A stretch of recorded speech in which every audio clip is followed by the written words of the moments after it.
Wing Chun, 嚴文。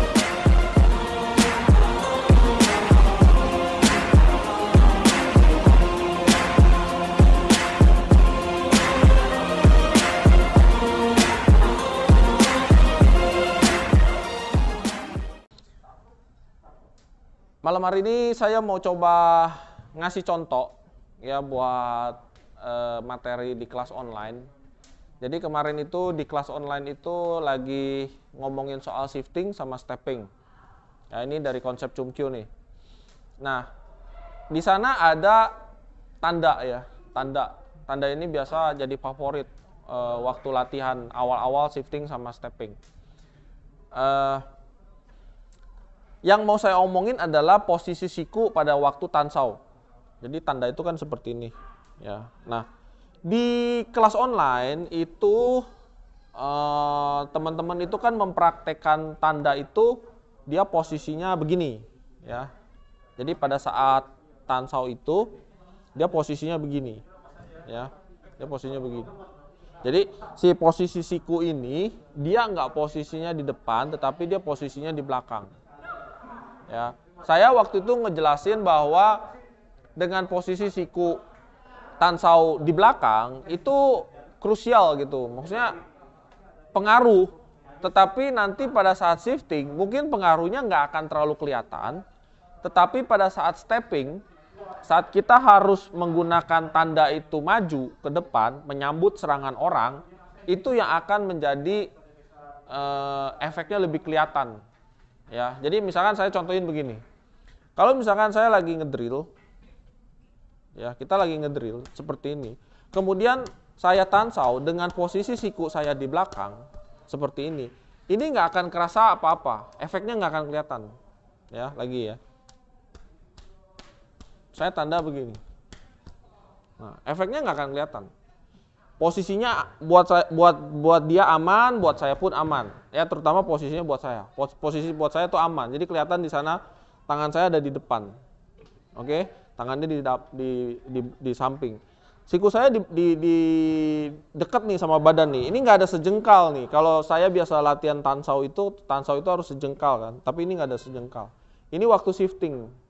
Oke.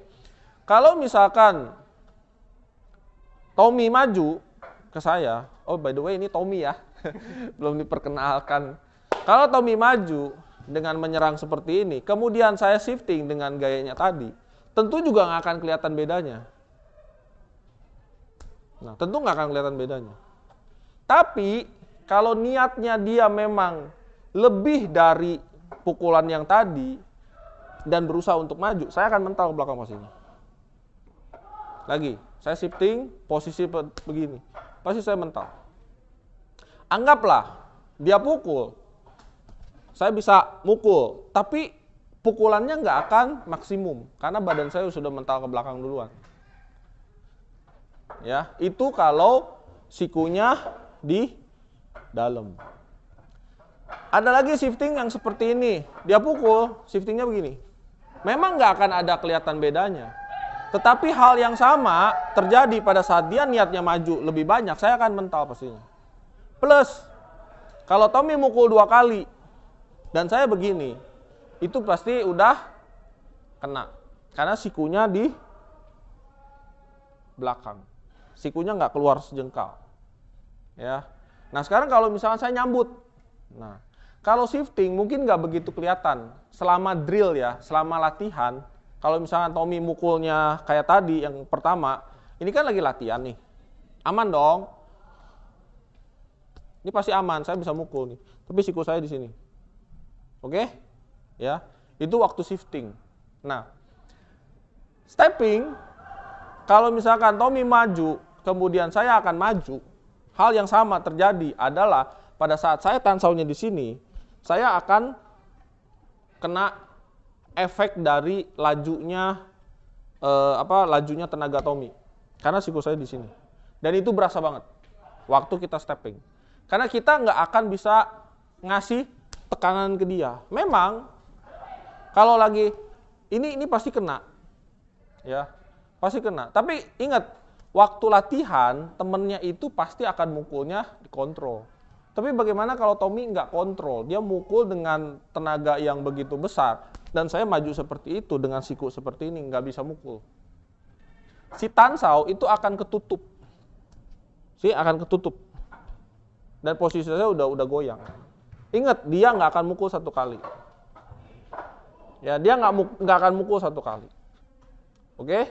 Nah, sekarang mari kita bandingkan pada saat Tan Sao-nya harus sejengkal.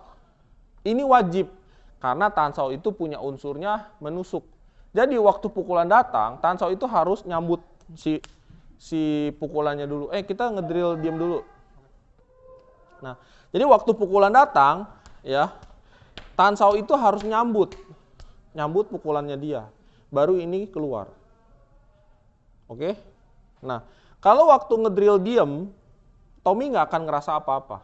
Tapi pada saat Tommy nyerang, dan saya harus shifting, dia akan ngerasa lajunya tersendat. Dan saya akan, saya juga akan merasa bahwa tekanannya Tommy nggak akan masuk lebih banyak ke sini. Ya, ditambah waktu dia mukul, kemudian saya shifting, ini pasti udah kena. Dan ini tenaga tangannya dia akan ketahan sama siku saya, karena siku saya di depan. Dan teman-teman bisa lihat jarak Tan Sao sama jarak pukulan itu hampir kelihatan sama persis. Ya, sama persis.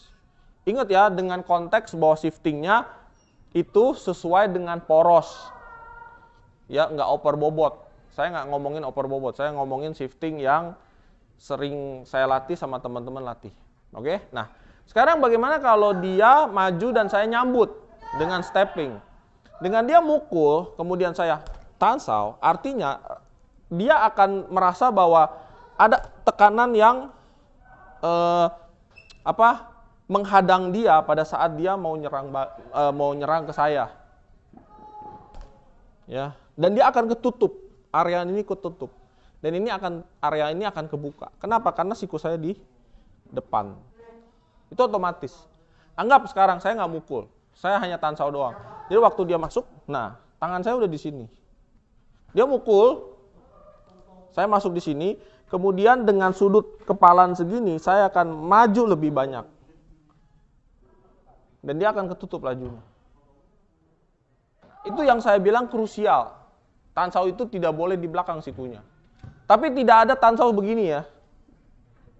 Jadi kalau dia mukul maju terus saya begini. Itu nggak ada. Nggak ada. Dia pukul lagi. Nah ini nggak ada begini. Oh kecolok dong. Iya kalau bener, kalau kecolok gitu. Kalau enggak, ingat ya, dia nggak akan mukul satu kali gitu loh. Tapi kalau misalkan nih, sekarang kita contoh nih, misalnya Tommy mukul 2 kali.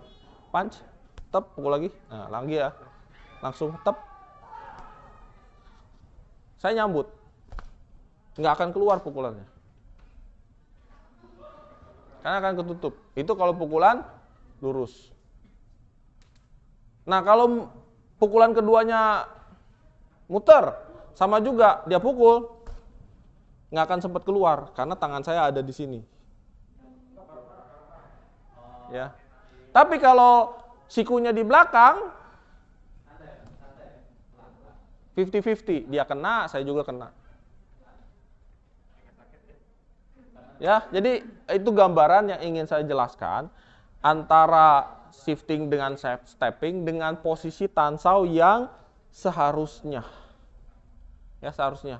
Hal itu juga berlaku pada Pak. Jadi Pak Sao itu juga berlaku, sikunya harus sekepal di depan. Baru kita bisa maju. Ya. Terus apa lagi? Ya, yang paling kemarin yang lagi dilatih itu adalah tentang tanda. Ya, jadi itu aja yang ingin saya jelaskan buat teman-teman yang latihan di kelas online.